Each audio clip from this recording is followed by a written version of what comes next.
الله خالق كل شيء وهو على كل شيء وكيل. له مقاليد السماوات والأرض، والذين كفروا بآيات الله أولئك هم الخاسرون. قل أفغير الله تأمروني أعبد أيها الجاهلون؟ ولقد أوحي إليك وإلى الذين من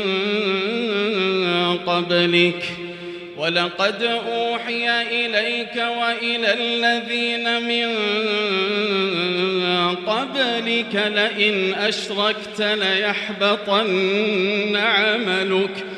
لئن أشركت ليحبطن عملك ولتكونن من الخاسرين.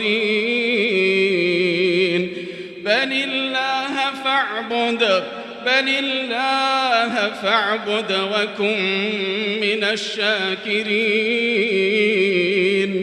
وما قدروا الله حق قدره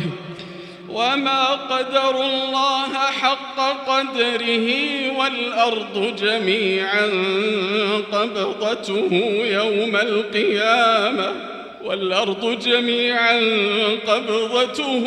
يوم القيامة والسماوات مطويات بيمينه سبحانه وتعالى عما يشركون.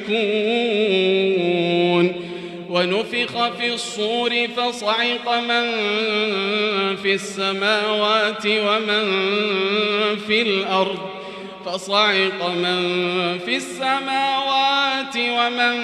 في الأرض إلا من شاء الله، ثم نفخ فيه أخرى فإذا هم قيام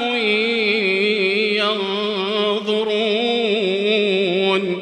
وأشرقت الأرض بنور ربها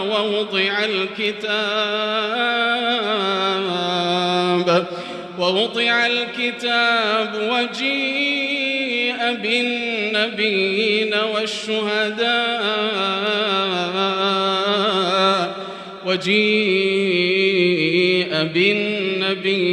والشهداء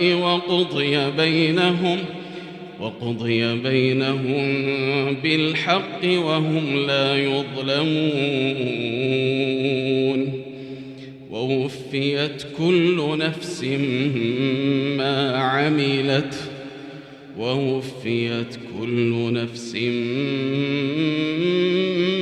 عملت وهو أعلم بما يفعلون.